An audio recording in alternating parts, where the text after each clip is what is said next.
Yuck Mouth TV, subscribe to your guy. Hey, man, it's getting wild out here. It's getting ill in the field, playboy. You hear me? So, man, the rabbit hole gets deep, man. So, after the letter people, the alphabet boys, whatever letter division, Homeland Security, FBI, IRS, whatever it may be, CIA, whatever it may be, man. After they did the simultaneous raids on the cribs, from the West Coast to the down south for Sean P. Diddy Combs. You know what I mean? They discovered a lot of stuff within the computers, within the cameras and whatnot of a lot of celebrities and uncompromising, parties and, sexual activities and whatnot.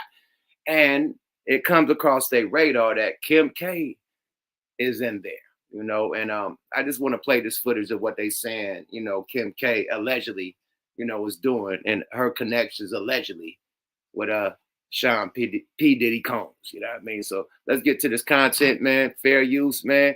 And hey, the rabbit hole gets deep, y'all. Let's get this thing going. You feel me? Yada da, man. Kim K, man. Y'all need to go to Bali, man. With Russell, man. It's getting ugly out here, man. Let's go. Fair use. Yada da.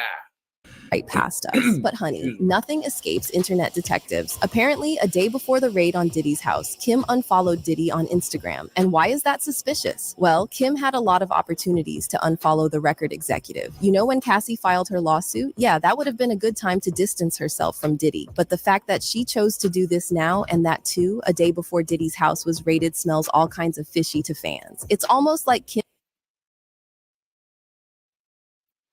She knew them fans was coming. She connected. She knew them boys was coming. This is the key to building muscle after 40. I'm 52. She knew them boys was coming, y'all. But it's getting suspicious, man. Why did she unfollow him, a day before them people hit his crib? Not the day after, a day before. Somebody gave a heads up, like, hey, it's about to go bad. Deactivate. You're far away from this man. So, yeah, somebody gave her a little heads up, man. Let's go, y'all.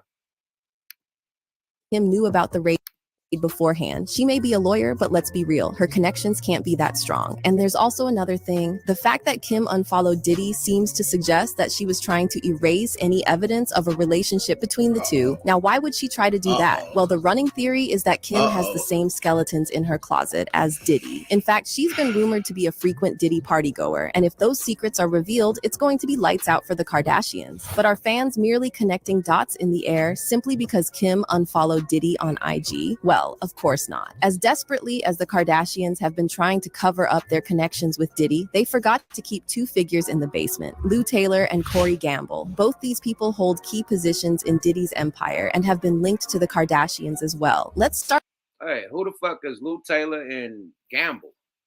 So I guess Lou Taylor is a female. Who's the Gamble person? But let's continue, y'all.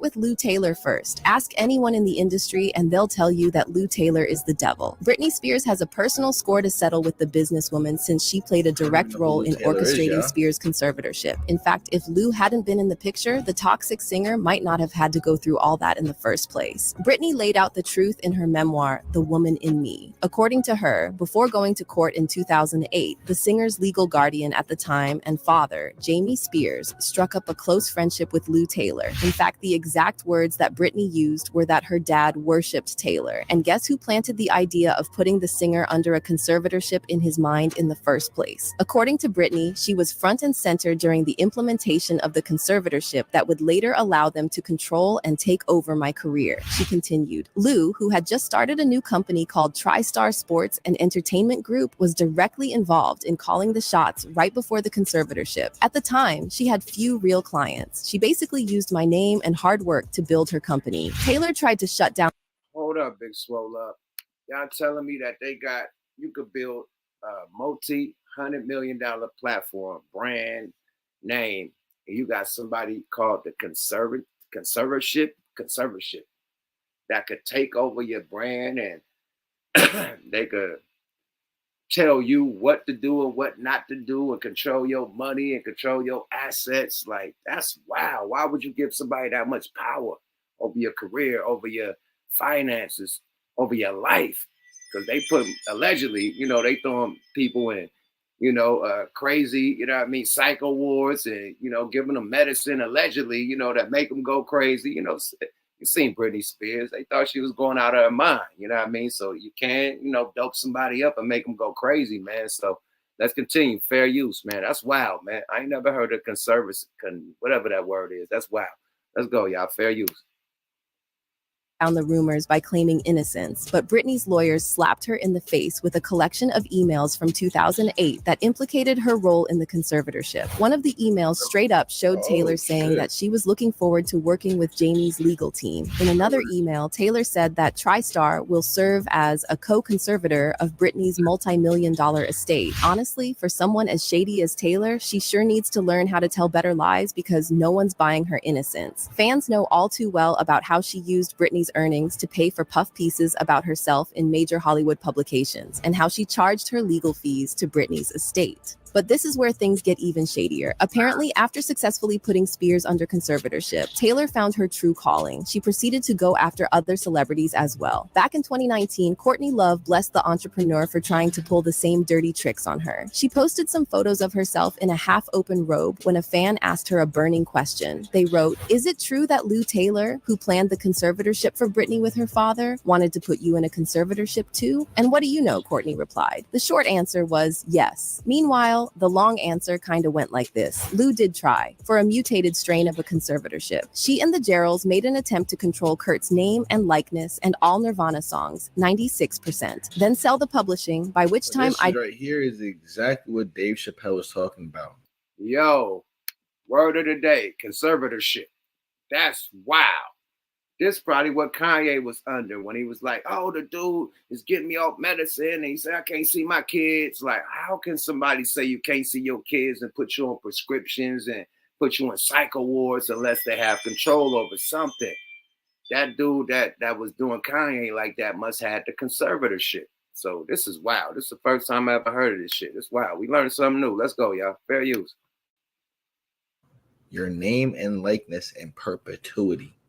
Be in a conservatorship or more likely dead. She also said, "I was successful at blocking only Lou. That's just because I chant a lot, which makes me lucky, but not Spears' buddies. I just looked at Britney's account. There's no point in sticking my neck out for her now. Her pack of wolves almost killed me and my only child." Before adding, "I just got away from Sam Lutfi after 8.5 hellish years. Bad as he is, he doesn't hold a candle to those people. I've tried to lobby attorneys for years with a glimmer of humanity to take on Spears' situation, and they always back out. And frankly, I'm done with it." So not only did Lou try to go after Kurt Cobain's legacy, but she also endangered the life of Love and her child. Just how dangerous is she? And you know the worst of it all?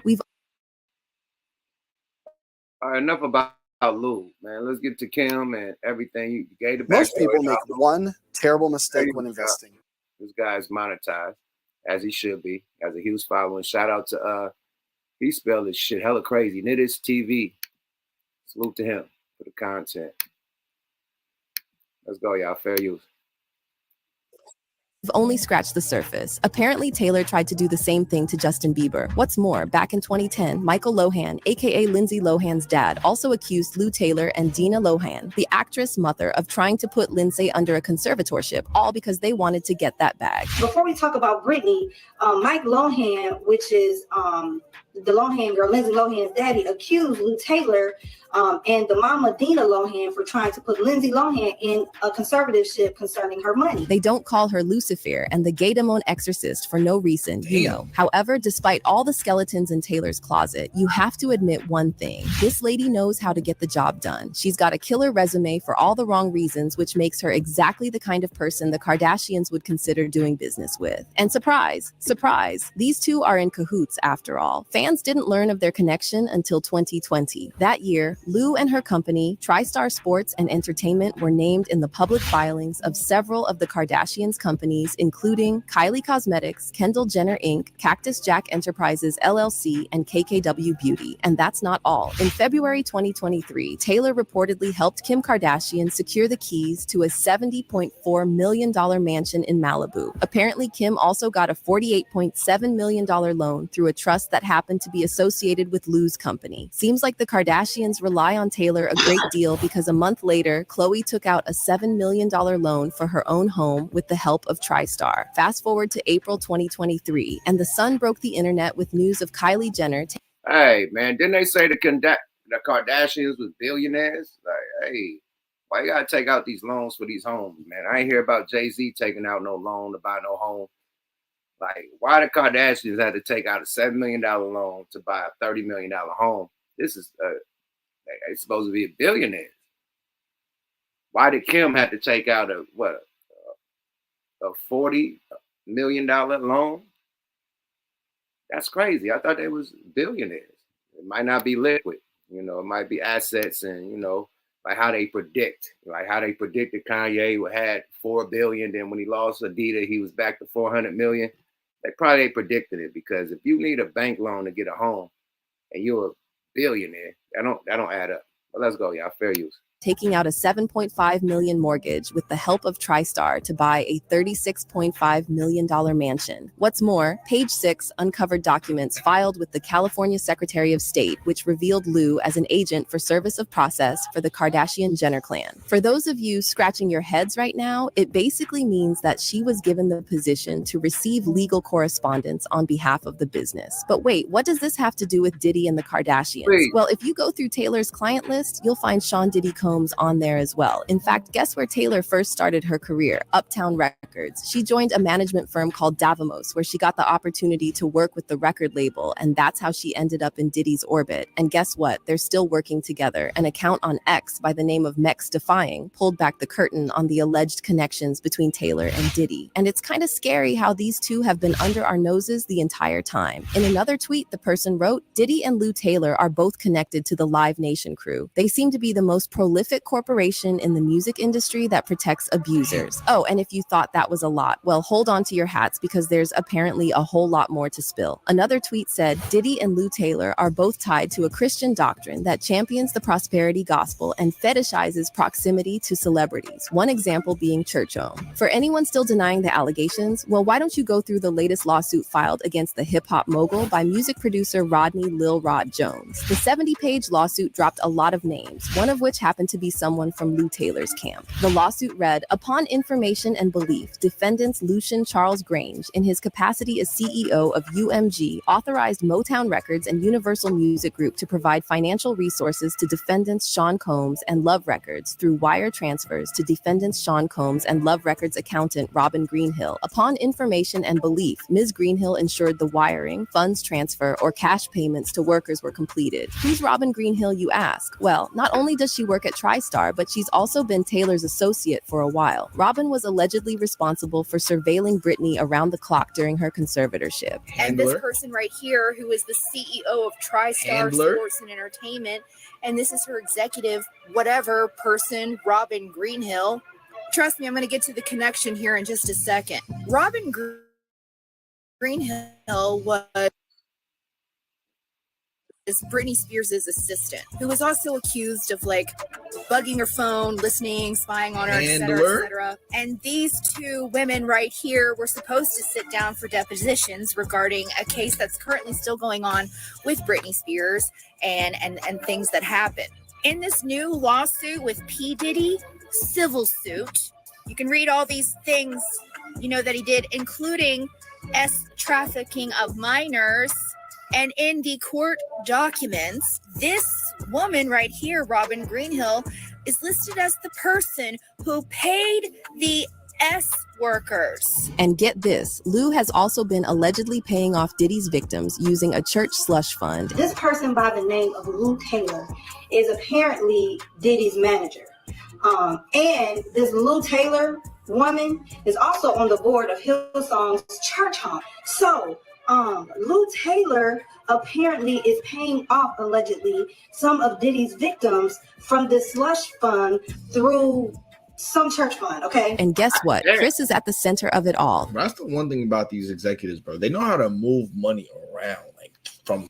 Yo, what the fuck, man? So, funds and shit being transferred for alleged victims, and like, yo, this sound like an operation to me. And it sound like he said, it sound like the word handler. That's where the handler word come from. The conservative, whatever that shit was. What was the name? That is a motherfucking handler. And I don't know the handler has control of your shit. Like, that's crazy. Who would agree to some shit like that? Like, this is bananas, man. But that's when you get in that upper echelons and, you know, you need people to handle your business and, you know, they got connections and other shit. But I just pay them for their services. I wouldn't let nobody run my business and run my brand. And I mean, they could, you know what I mean? They could help me, but not have control. Let's say not have control. You can help me run, but you can't have control of my brand and my image and my family and shit, and tell me when I can see my kids, and I gotta be on medicine, and I gotta be in a psych ward, and I can't get my money. It gotta be locked up in a, like, come on, man. Like, that's some wild shit, man. Whoever agreed that is a dumbo, period. And salute to the celebrities who do got handlers. I ain't saying, you know, y'all didn't need no help, but they took advantage of y'all, man. Clearly. Let's go. Fair use. This company to this organization, from this artist to this executive, like, they know how to move money around, bro. Kim Kardashian mama has been making these girls pay 10% tithes to some church that Lou Taylor and her husband is basically. It's been so weird that court. He wrote, I put my life on God that North's mom would never photograph her doing Playboy, and that's on God. He also revealed that Kim and Chris were apparently trying to lock him up, writing, Kim was trying to fly to Wyoming with a doctor to lock me up like on the movie Get Out because I cried about saving my daughter's life yesterday. He also said, Chris, don't play with me. You and that Call Me are not allowed around my children. Y'all tried to lock me up. A lot of fans think that Call Me is Kanye's name for Corey. Now, there's a lot going on here. At the time, everyone brushed off Kanye's comments as just another day of following the rapper on X. However, if you look back on it, Kanye was clearly crying for help. Option. I have you institutionalized again, where they medicate the crap out of you and you go back to zombie land forever. Play date with the kids just won't be the same. This is the way a Hollywood trainer was talking to me. Given the family's close ties to Lou and her talent for this line of work, fans believe there's a high chance that Chris and Kim rang up Taylor to take Kanye out of the picture. Honestly, if there's one woman who could pull it off, it was none other than Lou Taylor. Her means of making a living is getting involved in celebrities' lives, labeling them mentally ill, and then placing them under a conservatorship, all the while she rakes in millions. As for Corey, well, Kanye's never liked him as well. Back in the day, he straight up called Corey a CIA agent. All right, so hopping over to trending this week, Kanye West goes off about Corey Gamble and Cardi B in a leaked, unreleased 2018 documentary footage. That's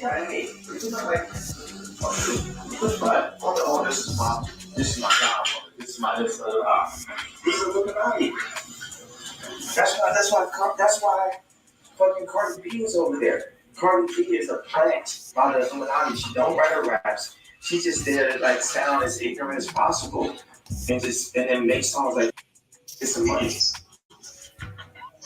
You know, she was literally replaced, you know, Nicki Minaj purposely. That they put her there. And now she doesn't know what to do. And she's just she has no idea what the going on. She thinks it's just I'm onto your trail. I don't know where it's leading me. But we'll be back to talk about this more. However, Kanye's just about had enough of the Kardashians, and apparently he's about to expose his ex-wife in particular for participating in. I guess they're freak offs, man. So we'll stop that and we'll get back to us, man. Hey, the rabbit hole gets deep. We didn't know that Kim K had a deep connection. Well, the Kardashian family had a connection with P. Diddy, you know what I mean, through the Lou person, whoever that person is, that lady with them deals that they could take over their brand, their image, run their finances and their estate and their empire. Like, hell no, man. Like, what type of shit? Oh, well, you want to go to this level, you got to let this, man, fuck that level. Nigga, what? I know how to count, nigga. Now, if you want to turn me on to some motherfucking plays, then, hey, let's make the play and you get your percentage. Like a manager get their percentage, a agent get their percentage, but to run my shit, have control over my shit and tell me yay or nay and put me in institutions and psycho institutions and put me on meds and keep me away from my family. That's what they did that to Britney Spears and they did that to Kanye. That's wild, man. That's fucking wild, man. You gotta watch your motherfucking yeah, you gotta have your nose clean around these Hollywood streets. I didn't know it was that deep. I'm so proud that I was signed to, you know what I mean? I hate to say it, but real niggas, man. You know what I mean? I didn't have to go through no rituals, none of that shit they doing, man. So sometimes you gotta appreciate how you came in the game and appreciate, you know what I mean? Just being, you know what I mean, down with them black, you know what I mean, labels, man. Them labels that did it big back in the day. But they connecting Kim with Diddy. The rabbit hole gets deep, y'all. You feel me? Yuck Mouth TV, subscribe to your guy, hit them likes, hit them subscribes, man. Go to smokealotrecords.com, grab you some merch, man. Hey, I'll catch you the next time. Yada da.